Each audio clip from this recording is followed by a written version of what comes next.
중국이 한국을 필요했고 한국도 중국의 시장이 필요한 철저한 이해관계로 맺어진 관계입니다. 그래서 돈으로 맺어진 관계는 돈이 안 되면 소원해지는 것이죠. 90년대 초반에 한국의 경제 규모가 중국의 83%까지 갔어요. 그럴 때 중국이 우리한테 뭐라고 그랬냐? 사장님, 선생님 이렇게 불렀죠. 그러다가 그 비중이 30% 떨어지면서 중국이 이제 한국을 부르는 호칭이 한국인 친구라고 내려왔다가 지금 이제 한국이 중국의 경제 규모로 보면 한 8%에서 9%가 됩니다. 그러면서 이제 한국인이라고 부르기 시작을 합니다. 우리 기억은 여전히 90년대 초중반에 중국이 우리를 사장님으로 형님으로 불렀던 그 정서가 남아있는 반면 중국은 이미 경제 규모가 10분의 1로 짜부라든 나라를 바라보는 시각이 바뀌었다는 거죠.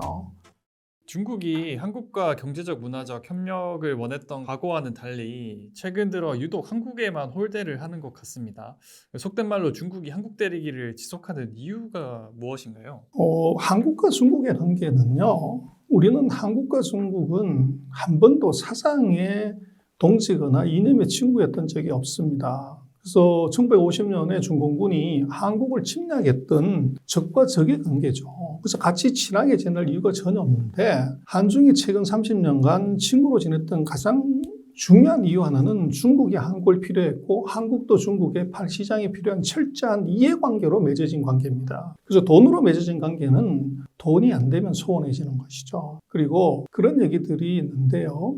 2000년 전에 사마천이 사기를 쓰면서 그 뒤편에 부록을 하나 만들었는데 화신열전이라는 부록을 만들었는데 거기에 뭐라고 돼 있냐면 인간의 본성입니다. 나보다 10배가 많으면 욕을 하기 시작을 하고 100배가 많으면 두려워하기 시작을 하고 1000배가 많으면 그 밑에 가서 일을 한다 이런 말이 있어요. 2000년 전에 이제 그런 얘기를 했는데 중국이 한국과 협력하고 싶고 이랬을 때는 90년대 초반에 한국의 GDP가 우리 한국은 중국의 국토 면적으로 보면 98분의 1밖에 안 되고 인구 면적으로 보면 24분의 1밖에 안 되는 작은 나라가 경제 규모가 중국의 83%까지 갔어요. 그럴 때 중국이 우리한테 뭐라고 그랬냐? 사장님, 선생님 이렇게 불렀죠.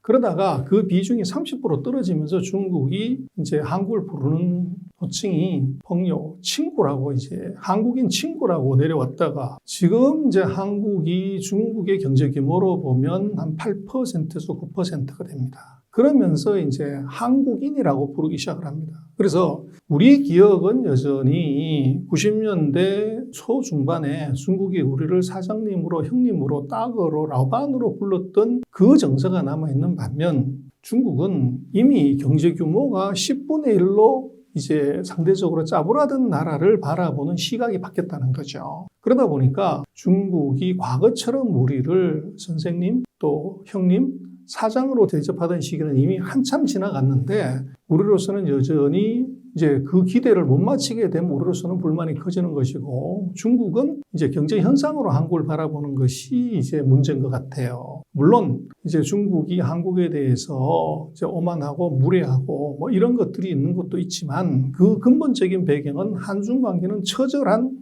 이해관계고 이해관계에서 서로 돈이 안 되면 이것은 헤어지거나 싸울 수밖에 없다. 그리고 지금 이제 문화적으로도 얘기를 하지만 우리는 아직도 대발의 아버지, 사랑이 뭐길래부터 시작해서 대장금까지를 기억하면서 중국이 한류라고 그러면 적극 죽는 그런 이제 문화 선진국으로 우리를 여전히 각인하고 있지만 코로나 지나고 중국이 세계 2위 경제권으로 확실하게 올라서면서 중국은 지금 전 세계 컨텐츠를 다 보고 있어요. 그래서 사랑이 뭐길래 대장금은 이미 잊어버린 지가 한참 됐는데 거기에 K-팝 또는 K-한류를 이거를 중국이 아직도 이제 엄청나게 사랑할 것이다. 이렇게 생각하는 것이 이제 한국인데 대국은요, 속의 문화가 섹시한 문화, 재미있는 문화 이런 것들을 탐하기는 하지만 소국의 문화를 가지고 어떤 경우도 자기 문화를 대체하지는 않아요. 미국이 그렇고 일본도 그렇고 그래서 일본이 미국이 뭐 전 세계 음악가들 다 활색이라지만 그걸 자기네 예를 들어 트로트를 국가적인 음악으로 취급하냐? 절대 아니라는 거죠. 중국은 지금 2000년 동안 어떻게 보면 아시아의 패권국이었는데 거기서 작은 나라의 문화, 음식 이것들을 즐기고 어떻게 보면 신기하다. 이런 것은 가능하지만 그걸 중국 걸로 대체한다? 이건 있을 수가 없다는 거죠. 그게 지금 이제 우리가 문화적으로 중국이 한국을 이제 홀대하거나 뭐 이런 부분이 하나 있고, 또 하나는 이제 우리가 한중 간의 관계를 얘기할 때 항상 한한령을 얘기를 해요. 한한령만 풀면 한국의 컨텐츠가 중국에 가서 엄청나게 팔릴 것 같고 센세이션을 일으킬 것 같고 그렇다고 하지만, 제가 볼 때는 한한령은 이제는 풀리기 어렵다. 한한령의 기들은 접어야 된다. 이렇게 생각하는 이유는, 중국은 일당 독재, 그리고 시진핑 상기 정부 들어서는 1인 독재 시대로 들어왔어요. 근데 그 기준에서 놓고 보면 그 정부나 또는 지도자의 통치에 악영향을 줄 수 있는 어떤 컨텐츠도 어떤 문화도 이건 들어올 수가 없게 돼 있습니다. 그래서 한국의 한한령은 왜 어렵냐? 제가 볼 때는 중국의 한한령의 어떻게 보면 해제를 요구하는 것 자체가 넌센스인 것은 바로 촛불 때문에 그렇습니다. 한국은 이 촛불 하나를 가지고서 대통령을 바꾼 나라예요. 거기에 스며들어 있는 문화 또는 사상, 이념, 사고방식은 어떤 경우에도 중국으로 들어올 수가 없을 것 같아요. 그래서 그게 지금 중국이 우리가 그렇게 노래를 부는 한한령에 대해서 대답을 않고 있는 진짜 이유고, 그래서 그 컨텐츠에 있어서는 제가 볼 때는 K-팝, 뭐 K-푸드 뭐 다 좋지만, 그러나 그것이 미국에서, 유럽에서, 일본에서, 중국에서 유행은 할 수 있지만, 유행이라는 것은 유행과 같이처럼 흘러가는 거죠. 그게 정말 10년, 20년, 30년 갈 수 있냐 하는 것은 그건 퀘스천입니다. 그 이유는 미국은 한국보다 큰 나라고, 일본도 한국보다 큰 나라고, 유럽도 한국보다 큰 나라고, 중국도 큰 나라이기 때문에 소국의 문화, 재미있는 문화, 이것은 탐하기는 하지만 자기 국가 절대 바꾸지 않는다. 그것을 잊어버리면 되지 않고, 사람의 마음은 하루에도 12번 더 변한다고 그러지 않습니까? 미국의 테이스트, 유럽의 테이스트, 일본의 테이스트도 어느 순간에 한류라고 하는 것에 대해서 깨끗이 잊어버릴 수 있는 순간이 바로 도달하게 돼 있습니다. 뭐 미국의 팝송 마찬가지고, 프랑스의 샹송 마찬가지고, 일본의 엔카 마찬가지고, 그것이 10년, 20년, 30년, 50년간 유행이 없죠. 그래서 지금 우리가 K에 관련되는 K 브랜드를 사실은 과거의 대국들 또는 그런 이제 문화의 유행의 관점에서 봐야지 이것이 세계 최고다, 그리고 오래 갈 것이다가 보는 것은 너무 과한 이제 생각이다, 이렇게 생각합니다. 중국 SNS 상에서는 한국 관광 가지 말고 차라리 중국 연변을 가자라고 할 정도로 반한 감정이 커져가 가고 있는 게 지금 실상이라고 하는데요. 그래서 중국에서 이처럼 반한 감정이 커지고 있는 이유는 무엇인가요? 그래서 지금 이제 국가 간의 감정은요, 그게 작용 반작용의 법칙이지 어느 일방이 가는 건 아닌 것 같아요. 그래서 일본과 우리 관계도 사실은 마찬가지고, 근데 지금 전 세계적으로 중국 좋아하는 나라가 하나도 없습니다. 최근 20년간의 이제 리서치가 조사한 걸 보면 모든 나라에서 한 20여 개국을 미국의 피터슨 연구 조사를 하는데 다 사상 최악이에요. 다 중국 다 싫어하는 거죠. 근데 그 중에서 이제 싫어하는 순위로 놓고 보면 일본이 세계 1등이고 우리가 한 탑 3, 탑 4 정도 됩니다. 그래서 중국도 마찬가지로 일본 무지 싫어하고, 그 반작용으로 한국에 대한 이제 반한 정서 같이 이제 작용을 하는 것 같은데, 문제는 그 설문조사 자체도 사실은 조금 이제 샘플이 뭐냐를 봐야 되는 거죠. 우리도 여론조사 많이 하지만, 아니 5천만의 사람들의 생각을 1000명 전화조사해서 그게 여론이다 생각하는 건 사실 좀 넌센스죠. 근데 미국이 조사했다는 것도 도대체 14억 인구 중에서 누구를 샘플로 잡았냐에 따라서 완전히 달라질 수 있습니다. 그러나 지금 이제 보기에는 중국의 연변에 가서 이 한복을 빌려 입고, 연변에 가서 우리 한국 교포들이 많이 사는 그 지역에서 떡볶이를 먹고 한국 음식 먹고 그리고 사진 찍고 오는 그것은 오히려 반한 정서라기보다는 한국에 대한 어떻게 보면 이제 연모? 이런 것이 오히려 간접적으로 표출이 된 건데, 그 이유는 코로나 3년 동안, 그리고 코로나 지나고도 일정한 기간 동안 한국에 비자 발급이 안 됐다는 거죠. 그러다 보니까 한국 대신 그것을 체험할 수 있는 지역이 이제 지린, 이제 연변 한국, 이제 조선족 자치구였기 때문에 그런 일이 벌어진 것 같고, 그러나 이제 이것이 14억의 모든 이제 인구에 해당되는 것이냐, 우리도 이제 반중 정서가 사상 최악이지만 그것이 인구별로, 세대별로, 지역별로 많은 차이가 있는 것 같아요. 그래서 그건 어떻게 이제 해석할 수가 있냐 하면, 우리가 반중 정서가 그렇게 심하다고 하면 우리가 중국으로부터 수입을 하지 않아야 되는 거죠. 근데 우리나라 수입 1위 대국은 여전히 중국이에요. 그리고 우리가 중국에 대해서 그렇게 이제 싫은 감정이 많지만, 우리 신촌도 마찬가지고 모든 대학교 정문 앞에 마라탕, 그 다음에 양고기 샤브샤브 허거, 그리고 최근에는 중고등학생들이 있는 모든 학원 1층에는 탕후루라고 과일에다 설탕 묻혀서 부친 것, 이게 이렇게 유행하는 것을 이걸 어떻게 해석해야 되냐는 거죠. 그래서 그것이 이제 무 딱 자르듯이 이제 어떤 감정이 전체를 갖다 이렇게 얘기하는 것은 굉장히 어렵고, 뭐 전반적으로 봤을 때는 서로가 어떻게 보면은 중국의 오만한 무례함, 이것이 전 세계로부터 반감을 일으키고 있고, 그것에 대해서 중국의 반정이 있는 것은 맞지만 그것이 한국도 그렇고 중국도 그렇고 이것이 100% 다가 그렇다 이렇게 보기는 어려울 것 같아요. 중국과의 무역에서 지금 31년 만에 첫 적자를 기록했다고 합니다. 그래서 중국으로 수출은 줄고 오히려 중국에서 수입은 늘어남에 따라 이제는 우리가 중국에 돈을 퍼주게 된다고 하는데요. 앞으로 이러한 상황이 지속할 것으로 보시나요? 그래서 이제 그것은 최근 30년, 우리 92년에 수교하고 나서 우리가 중국에서부터 7천억 달러 흑자를 봤어요. 그렇고 2023년 들어 딱 한 해 지금 적자를 본 거죠. 그래서 한국에서는 중국에서 다 털리고 왔다, 번거 덮다 이렇게 얘기하지만 그 팩트는 30년 동안 벌었고 금년 한 해 이제 잃은 거예요. 그래서 그것은 맞지 않는 얘기고, 근데 반대로 생각을 해보면 우리가 일본한테는 최근 30년 동안 단 한 번도 무역 흑자를 낸 적이 없어요. 일본에서 무역 적자가 6천억 불 이상 났고, 그래서 냉정하게 얘기를 하자면 중국에서 벌어서 일본한테 거의 80% 이상을 갖다 준 것이 한국의 무역 구조예요. 그래서 그러면 이제 우리가 일본하고 관계에서는 어떻게 얘기를 하냐 그러면 일본 때문에 우리가 망했다는 얘기를 하냐?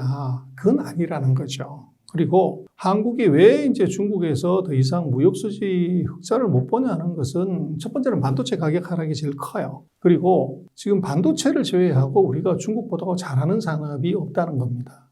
산업의 경쟁력 차원에서 이것이 이제 문제가 이미 생긴 것이고, 그러나 우리가 이제 30년 동안 흑자를 내다가 딱 한 해 적자가 나왔다면 우리의 스탠스는 뭐 해야 되냐 그러면 저건 이제 포기해야 돼, 하지 말아야 돼, 이렇게 해야 되느냐? 아니면 한 해 적자가 난 것의 이유가 뭐냐? 그리고 적자를 흑자로 바꿀 전략은 뭐냐? 아니면 이것이 적자를 줄일 전략은 뭐냐? 이것을 또 거기를 대체할 수 있는 상품이나 서비스나 제품은 뭐냐를 이걸 박터지게 연구해야 되는 것이 정상인데, 우리는 너무 이제 정치적인 레토릭, 또 미국의 탈중국의 그 아젠다에 너무 몰입이 돼서 중국에서 다 공장 빼야 돼, 다 나와야 돼, 이렇게 이제 너무 많이 가는 거죠. 그러나 그것의 의미를 너무 좀 냉정하게 보면 정말 중국이 시장이 없어지고 시장이 엉망진창에 의해서 빼야 된다고 하면 그건 맞는 말이에요. 그러나 중국의 시장의 문제, 탈중국의 문제는 한국의 중소기업들이 문 닫고 나온 걸로 판단하면 절대 안 됩니다.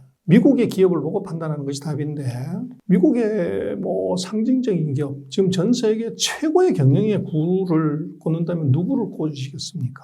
테슬라 앨런 머스크겠죠. 근데 테슬라 앨런 머스크는 그런 관점에서 놓고 정신 나간 사람이죠. 상하이에다가 전 세계 최대 규모의 전기차 공장을 짓고, 또 최근에 중국 가서 전 세계 최대 ESS 공장, 전기 저장 장치를 거기다가 공장을 짓습니다. 그리고 전 세계 시가총액 1위를 하고 있는 애플의 팀 쿡은 정말로 저것은 생각이 없는 사람이죠. 애플 단 한 대 핸드폰도 미국에서 안 나요. 80% 이상의 아이폰, 아이패드, 아이팟을 중국에서 만들죠. 그런데 애플은 왜 중국에서 공장을 빼지 않냐? 그리고 지금 중국의 내수가 엉망진창이고 뭐 이렇다고 얘기를 하는데, 그러면 미국의 대표적인 내수기업 맥도날드, 두 번째 스타벅스, 세 번째 월마트, 그리고 코카콜라, 이 회사들은 왜 중국에서 문 닫고 나오질 않는가? 그리고 한국의 핸드폰 회사인 삼성전자는 스마트폰 사업 접었고, 그리고 현대차그룹도 자동차 사업 접었다고 하는데, 애플은 여전히 거기서 장사하면서 19%, 20% 점유율을 유지를 하면서 1등 아니면 2등을 하고 있고, 그리고 미국의 포드,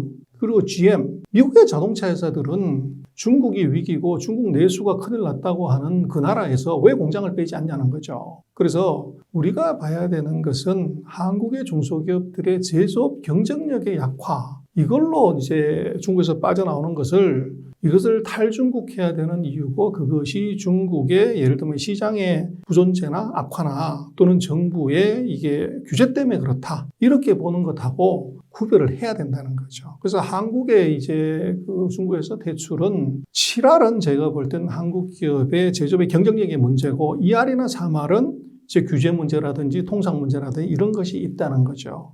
그래서 중국에 관한 문제는 저것은 미국 기업 기준으로 탈중국이나 시장을 보는 것이 그 그것이 오히려 정확한 판단일 수 있다. 그렇게 생각이 됩니다. 반대로 보면은 중국은 우리나라의 디스플레이, 자동차, 조선 등 산업들의 주요 기술들을 빼앗아서 지금 높은 시장 점유율을 가져갔잖아요. 그래서 중국이 모든 산업에서 우리나라를 앞지르게 되는 것이 아닌지 이렇게 염려하시는 분들도 많은 것 같아요. 그래서 결국 중국은 반도체와 같은 우리나라 주요 산업을 앞지르게 될까요? 그래서 이미 반도체를 빼놓고서는 모든 산업에서 중국이 세계 1등입니다.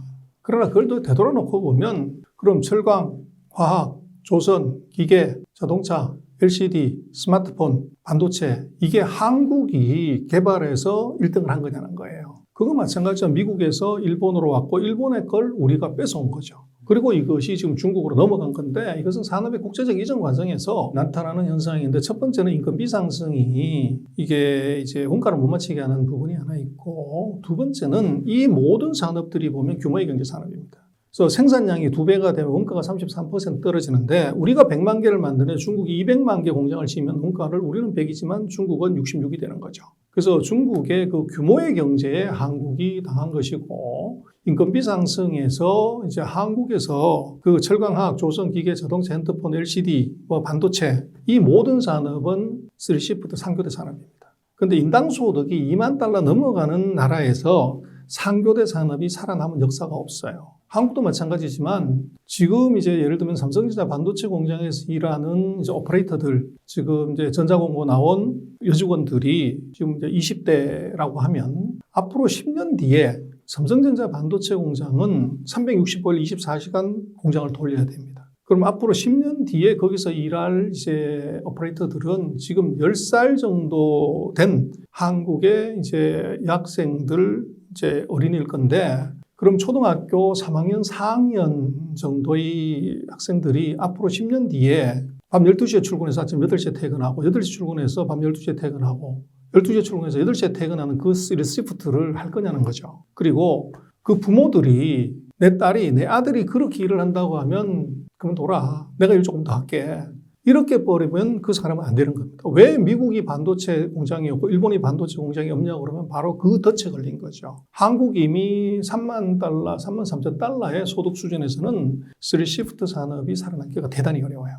그래서 그보다 더 높은 밸류 에디드를 가진 산업으로 마이그레이션을 빨리 해야 되는데 우리는 중국의 OEM하는 재미에 빠져서 그것이 더 업그레이드를 사실은 안 했던 거죠. 전기차, 처음 나온 얘기도 아니지만 우리는 이 속이 먹는 자동차에 계속 이제 목숨 걸었던 거고, 가전제품이 이게 AI 제품으로 하는데 우리는 냉장고 세탁기 그거 만드는데 계속 걸었고, 그걸 중국에서 만들면 더 싸니까 거리로 갔던 거죠. 그래서 산업의 국제적인 이전 과정, 그 과정을 우리가 너무 길게 즐겼다. 그래서 중국이라는 나라를 우리가 오랫동안 오퍼레이션 할 수 있다고 판단했던 것이 판단차고, 그게 이제 지금 우리한테 다가온 이제 리스크로 보입니다. 지금 우리나라가 이 산업의 대전환을 이뤄야 될 시기인데 한편으로 좀 늦었다라고 생각하시는 분들도 있을 것 같아요.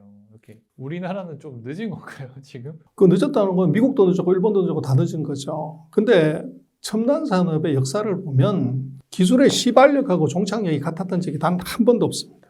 그래서 미국에서 시작된 반도체 기술이 이게 일본으로 갔다 한국 갔다 대만 갔다 중국 간 거죠. 근데 지금 미국이 지금 하고 있는 것은 종착역까지 간 기차를 다시 역주행시켜서 미국으로 돌리겠다는 것이 미국의 반도체법이죠. 배터리법이란 말이에요.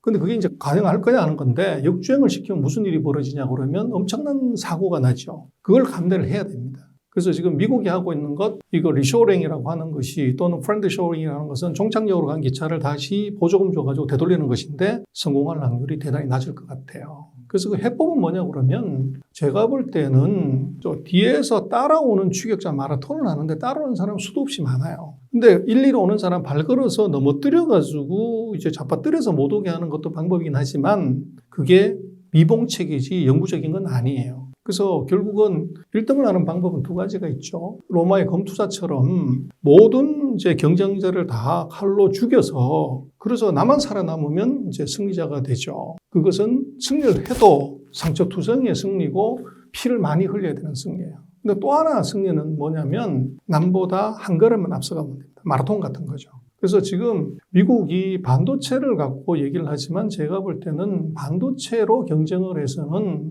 이미 지나간 차 역주행시키는 것은 사고만 날 확률이 높고 세미컨덕터가 아니라 넥스트 제너레이션의 슈퍼컨덕터로 가버리면 이것은 반도체를 뛰어넘는 기술로 가는 것이 답이고 지금 5G를 얘기하지만 5G가 아니라 6G로 넘어가서 이 중국을 잡는 것이 이게 답이지 뒤에 오는 사람 발목 잡아서 넘어뜨려 가지고 못 오게 만드는 것은 이것은 패착일 수 있다. 그래서 한국이 늦었냐 빨랐냐 하는 문제는 제가 볼 때는 전통산업의 국제적 이전 과정은 피할 수가 없어요. 근데 한국은 과연 세미컨덕터 다음번 넥스트 제너레이션 중국이 따라올 세미컨덕터를 준비를 하고 있냐. 또 컴퓨터가 아니라 퀀텀 양자 컴퓨터로 가게 되면 못 따라오게 되는데 그 준비가 돼 있냐. 5G가 아니라 6G에서 승산이 있냐. 이게 지금 중요한 것이지 한국이 이미 지나간 산업에 대한 후회 또는 빠르고 늦으면 저는 아무 의미가 없다고 봐요. 그래서 마라톤 선상에서 이게 뒤에 오는 사람 발목 걸어가지고 잡아뜨리는 게임이 아니고 한 걸음 또는 반 걸음 앞서가는 게임을 한국이 하지 못하면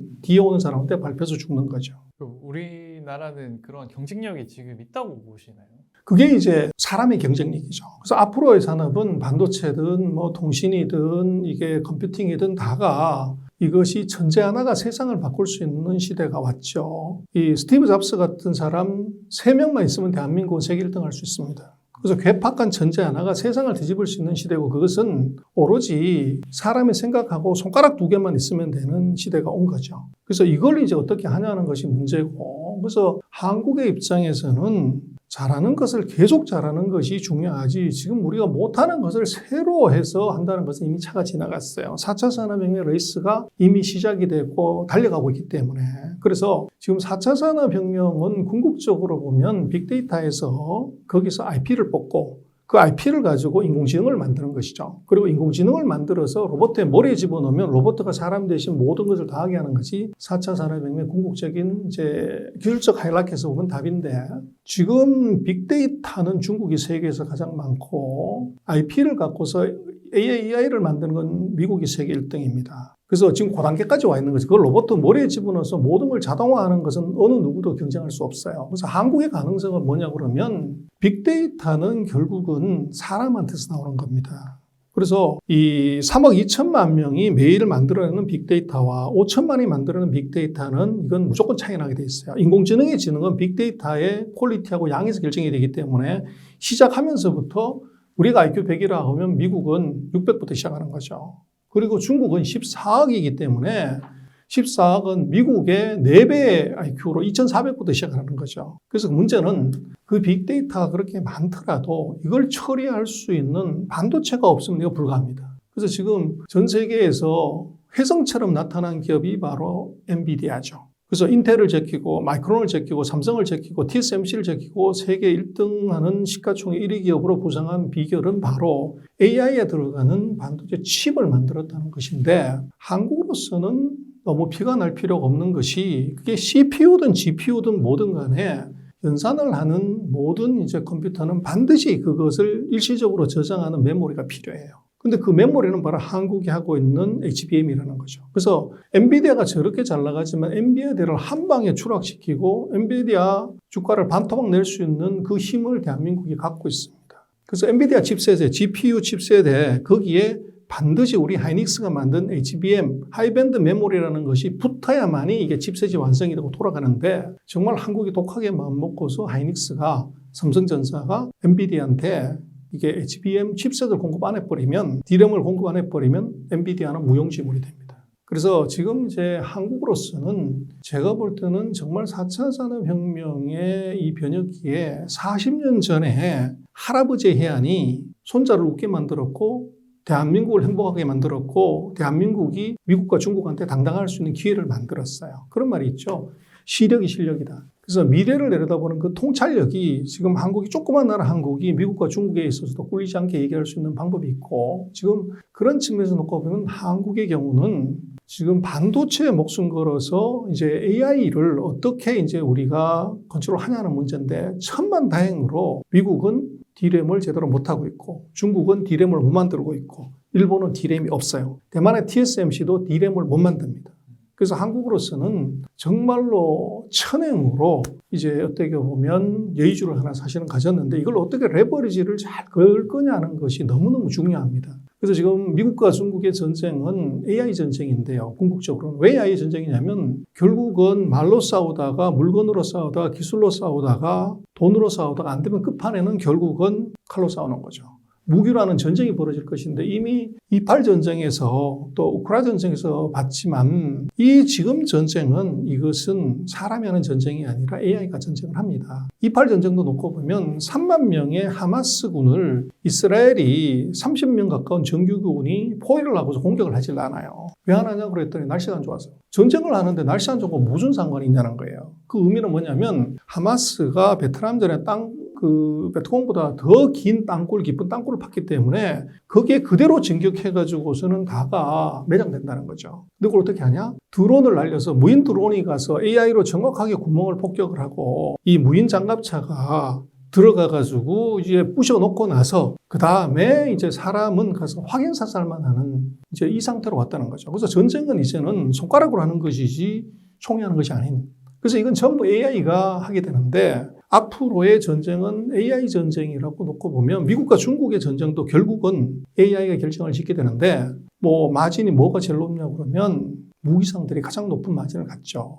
그래서 엔비디아가 왜 저렇게 높은 마진에 떼돈을 버냐 하는 것은 제가 볼 때는 AI 전쟁 시대에 가장 중요한 무기상이 바로 엔비디아입니다. 그리고 한국도 똑같은 무기상이라는 거죠. 한국에 HBM 칩이 없으면 엔비디아가 문 닫아야 되는 그 상황에 봉착하기 때문에 우리 한국의 반도체 산업의 위치나 존재감을 너무 자기비할 필요가 없다는 겁니다.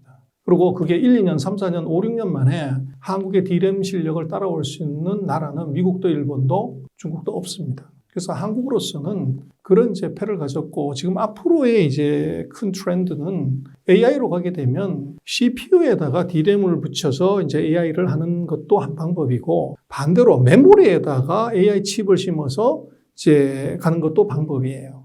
그래서 거꾸로 지금 메모리가 CPU로 들어가서 AI로 가는 길이 우리한테 지금 열려 있는 거죠. 그래서 미국이나 유럽은 CPU에다가 한국의 메모리를 사서 붙여가지고 AI 칩을 만드는 것이고 우리는 반대로 이제 이쪽으로 진입할 수 있는 길이 우리한테 열려 있다는 겁니다. 그래서 우리로서는 한국의 반도체 산업을 너무 비관적으로 볼 필요가 없고 또 지금 이제 그 반도체 산업은 미국도 그렇고 유럽도 그렇고 중국도 그렇고 국가가 보조금을 60조씩 기본 60조씩 퍼주는 이제 산업이에요. 그래서 이것은 지금 반도체 산업은 이건 국방 산업이라고 봐야 돼요. 그래서 미국이 바보가 아닌데 520억 불의 보조금을 그것도 미국 기업이 아닌 대만과 한국 기업한테 주는 이유가 뭐냐. 이것은 AI 전쟁에서 자기네가 결핍하고 있는 방산 물자예요, 반도체는. 그래서 이 반도체라는 방산 물자를 이거를 지금 공급하는 나라가 바로 무기상이라고 사실은 볼 수가 있고 그래서 한국의 입장에서는 이것은 뭐 거의 40년 만에 온 우리 절호의 찬스라고 사실은 볼 수가 있죠. 지금 이제 한국은 뭐 반도체 산업을 재벌의 수익 사업으로 인식을 해요. 근데 그것은 그렇게 보면 안 되고 이제는 미국, 일본, 유럽, 중국의 이것은 전쟁, 방산 물자 육성 산업이라고 봐야 돼요. 그래서 우리는 이제 뭐 여당, 야당 정치권이 이제 싸우면서 재벌한테 돈을 몇십 조를 퍼준다는 건 상상할 수 없는 일이에요. 그러나 문제는 한국이 지금 1등하고 있는 이 산업의 경쟁력을 그대로 유지를 하려고 하면 반도체 산업도 결국은 인력에 투자하고 그리고 이제 어떻게 보면 R&D의 지속력, 자금이 들어가면 시간이 언제가 될지 모르지만 성과가 나오게 돼 있어요. 그래서 미국, 일본, 유럽, 중국이 60조 이상의 대규모 자금을 집어넣고 국가 간의 레이싱을 하는데 한국만 이것을 이제 재벌의 수익 사업으로 보고 방치하고 이렇게 하게 되면 우리가 잘 나가는 잡아놓은 고기에 배를 가르는 그런 이제 문제가 생길 수가 있습니다. 그 우리나라 사람들에게도 가깝고도 먼 나라가 있다면 당연히 중국이라고 할 수 있습니다. 그래서 중국과의 관계에서 우리가 꼭 잊지 말아야 할 핵심은 무엇이라고 보시나요? 이제는 중국을 중국이라고 하지 말고 중동이라 해라. 그렇게 말씀드리고 싶은데 지금 중국은 우리의 시장은 더 이상 사실은 아니에요. 반도체 하나 빼놓고서는 철강, 화학, 조선, 기계, 핸드폰 뭐 자동차, 대표적인 핸드폰과 자동차 시장에서 한국은 이제 빠져나오고 있고, 전기차와 배터리는 우리가 손을 안 대고 있는 그런 상황이기 때문에. 그러나 문제는 이제 중국에서 우리가 흑자를 못 낸다고 해서 절망할 필요가 없는 것이, 중국에서 수입해서 미국하고 유럽에 팔아서 흑자를 내는 것이 2023년에 우리 상황입니다. 근데 그것의 흑사의 주요 산업은 딱 두 가지인데, 바로 배터리하고 2차 전지죠. 그리고 그걸로 만든 전기차입니다. 근데 문제는 배터리와 전기차에 들어가는 원자재의 대중 수입 의존도가 40%에서 80%나 돼요. 그래서 만약에 중국이 한국을 견제한다고 했을 때 그 원자재 공급, 수출을 통제를 들어가게 되면 한국은 바로 이제 악소리가 나는 문제가 생깁니다. 그래서 최근에 놓고 보면 중국이 미국과의 기술 전쟁에서 자원 무기화를 본격적으로 하는데, 미국의 반도체 규제에는 히토류 규제로 대응을 하고, 전기차 규제에는 전기차가 돌아가려면 자석이 있어야 되는데 영구 자석도 중국이 한 80~90%를 커버를 해요.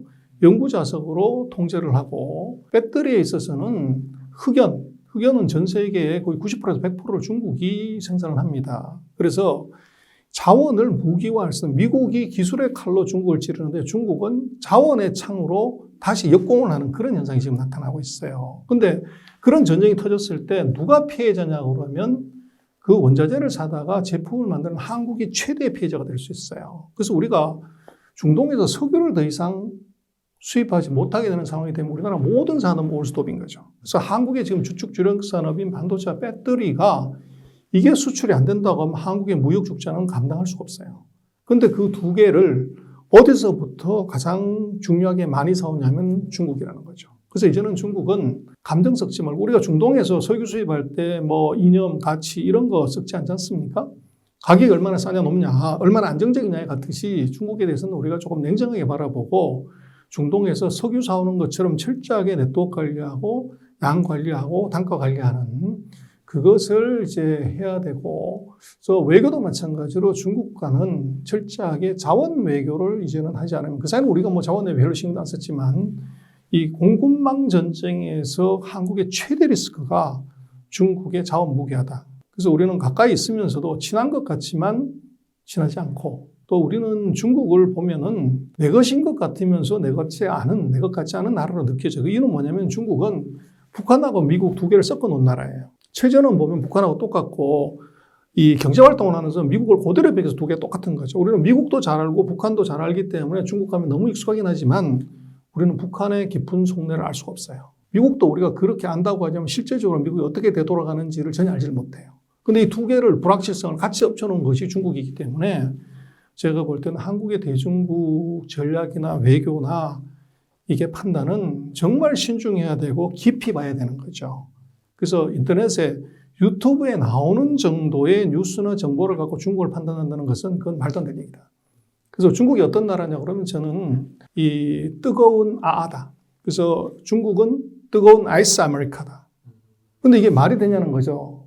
아이스 아메리카는 이거 얼음 넣은 찬 음료인데, 근데 뜨거운 찬 음료라는 것이 말이 되는 나라가 중국입니다.